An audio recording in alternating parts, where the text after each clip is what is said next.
नमस्कार। आज हम बहुत ही महत्वपूर्ण टॉपिक पे बात करेंगे जिसका नाम है साइकोसोमेटिक। साइको का मतलब माइंड, सोमेटिक शरीर। एनएलपी में एक प्री सपोजिशन है और mind and body forms a system, यानी हमारा माइंड और ये बॉडी मिलकर एक सिस्टम का निर्माण करते हैं। यानी जो भी हम अपने दिमाग में सोचते हैं उस वो अपनी बॉडी में रिफ्लेक्ट होता है, और यदि बॉडी में कोई परेशानी है तो ये हमारे माइंड को मैसेज मिल जाता है। यानी ये दोनों मिलकर एक सिस्टम का निर्माण करते हैं। माइंड को बीमारियों के बारे में कई बार बहुत गलत तरीके से इंफॉर्मेशन दी जाती है। कैंसर के बारे में कहा जाता है कि ये बहुत ही खतरनाक बीमारी है, इसमें बचने की बहुत कम उम्मीद है, और माइंड इसको सच मान लेता है। क्योंकि एक सर्वे में कहा गया है कि कैंसर से ज्यादा मौतें कैंसर के डर से होती हैं। जी हाँ, हम कैंसर का नाम सुनते ही घबरा जाते हैं, जबकि हम सबको पता है कि कैंसर एक क्योरेबल डिजीज है। लेकिन हमारे माइंड में ये इम्प्लांट कर दिया जाता है कि कैंसर बहुत भयंकर बीमारी है, इसमें बचने की बहुत कम उम्मीद होती है। इसी तरह बीपी और शुगर के लिए कहा जाता है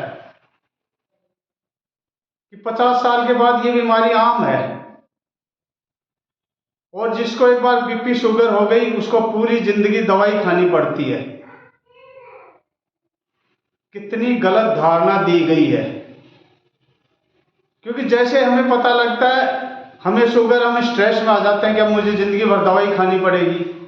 कई लोगों से हम चर्चा करते हैं, मेरे को शुगर हो गई, अब मैं क्या करूंगा। और जब ये करते तो माइंड और ज्यादा स्ट्रेस में आ जाता है, और स्ट्रेस में आते तो शुगर का लेवल और बढ़ता है, और ये साइकिल आपस में चलता रहता है। यानी हम अपनी बीमारियों को खाद पानी देते हैं, बीमारियों को बढ़ाते हैं। आपको एक रियल लाइफ एग्जांपल बताता हूं। मेरे एक साथी थे, मेरे साथ एयरपोर्ट पे काम करते थे, उनका नाम था महावीर। अपोलो हॉस्पिटल से कुछ लोग रेगुलर चेकअप के लिए आए, तो बीपी, शुगर, हार्ट बीट इत्यादि नाप रहे थे। तो जब महावीर का नंबर आया तो उसकी शुगर समवेयर 350 के आसपास थी।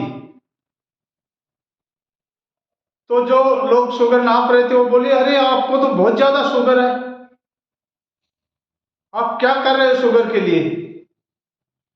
महावीर बोलता, मुझे तो आज तक पता ही नहीं कि मेरे को शुगर है। अरे नहीं नहीं नहीं, आपको तो इसका ट्रीटमेंट लेना पड़ेगा, नहीं तो ये बहुत सारी बीमारियों को और जन्म देगी। उसको हॉस्पिटल ले गए, कुछ ट्रीटमेंट दिया, और वहां से छुट्टी दे दी कि बोली ये गोलियां आप रेगुलर शुगर के लिए खाते रहो। वो आदमी पहले बहुत खुश रहता था, लेकिन उसके बाद तनाव में रहने लगा कि यार मुझे शुगर है, मुझे आज तक पता ही नहीं है। और ऐसा करते करते 2 साल के अंदर उस आदमी ने ये दुनिया छोड़ दी। कारण क्या था कि उसके माइंड ने एक मैसेज दे दिया कि आपको शुगर है। क्योंकि उससे पहले कभी कोई परेशानी नहीं, बहुत हंसता रहता था, बहुत मस्त था वो आदमी। तो इसी तरह से हम बहुत सारी बीमारियों का एक बार टेंशन ले लेते हैं तो वो बीमारियां घर करती रहती हैं। हम बीमारियों को निमंत्रण देते हैं। जी हाँ, सही सुना आपने, हम बीमारियों को निमंत्रण देते हैं।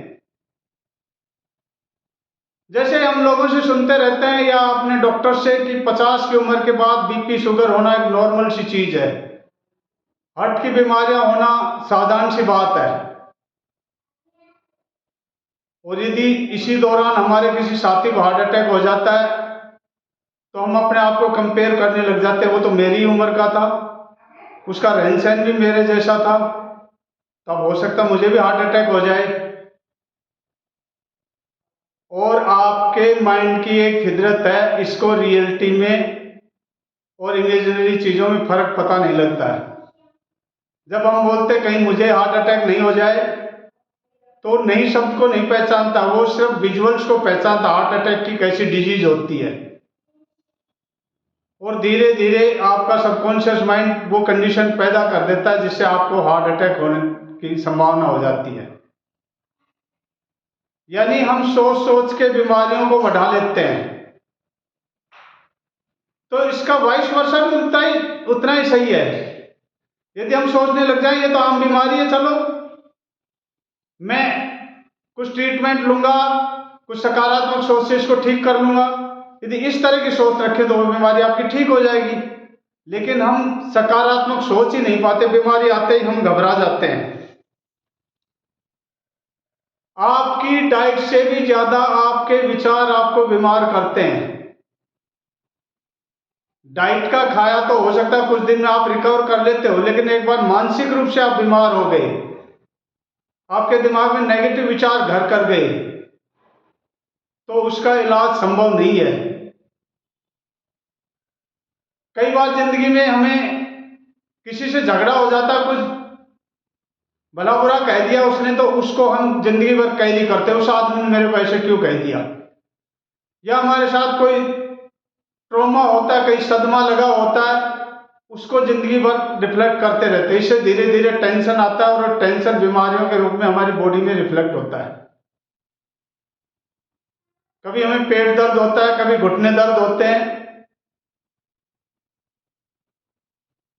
हम इलाज कराते रहते हैं शरीर का, लेकिन ठीक नहीं होते, क्योंकि बीमारी की जड़ तो हमारे दिमाग में है। तो जब भी ऐसी कोई सिचुएशन आप विचार करो कि आपको ये बीमारी हुई क्या, बैठ के सोचोगे तो आपको 100% पता लग जाएगा। हम खुद बोलते हैं कई बार, मैं काम के बोझ से दबा जा रहा हूं। आप देखेंगे कि सबकॉन्शियस माइंड इस चीज को सच साबित करता है। कुछ दिनों में आपको पीठ दर्द या गर्दन दर्द होने लगता है। या कई बार हम बोलते हैं मेरे तो पैर ही टूट गए चलते चलते, इतना लंबी यात्रा की है। सबकॉन्शियस माइंड ऐसी कोई हालात पैदा कर देता है कि आपके पैर टूट जाते हैं, पैरों में दर्द होने लगता है। या कई बार हम बोलते हैं कि मैं तो जिंदगी से दुखी हूं, या जिंदगी मेरे लिए एक दर्द बन गई है। और सबकॉन्शियस माइंड की एक गुण है कि ये हमेशा आपको दर्द से दूर रखता है और आनंद के पास ले जाता है। तो यहां दर्द से दूर करने का मतलब आपको जिंदगी से दूर करना हो गया, तो आपको कोई ना कोई ऐसी बीमारी लगा देता है जो आपको जिंदगी से दूर कर देती है। यानी ऐसी बीमारी जिसके आप में बचने की संभावना बहुत कम हो जाती है और एक दिन आप ये दुनिया छोड़ जाते हो। क्योंकि सबकॉन्शियस माइंड चाहता है कि आप दर्द से दूर रहें, और दर्द से दूर तभी होंगे जब आपकी जिंदगी खत्म हो जाएगी, क्योंकि आपने कहा है कि जिंदगी एक दर्द है। तो आज के बाद जब भी आपको कोई छोटी मोटी बीमारी है, तो बीपी, शुगर, ये इसकी चर्चा एक्सेप्ट आपके डॉक्टर के किसी ज्यादा लोगों में करने की जरूरत नहीं है। और माइंड में एक विचार रखो कि हमारे शरीर में सभी बीमारियां ठीक करने की ताकत है। 100% यदि आप ये विजुअलाइज करेंगे, ये सकारात्मक सोच रखेंगे, तो मैं आपको गारंटी देता हूं कि आप बीमारियों से बहुत दूर हो जाएंगे। आशा करता हूं ये वीडियो आपको अच्छा लगा है। कमेंट करके बताइए कि आपने इस वीडियो से क्या सीखा। चैनल को सब्सक्राइब करिए और अपने दोस्तों में शेयर करिए। Thank you very much.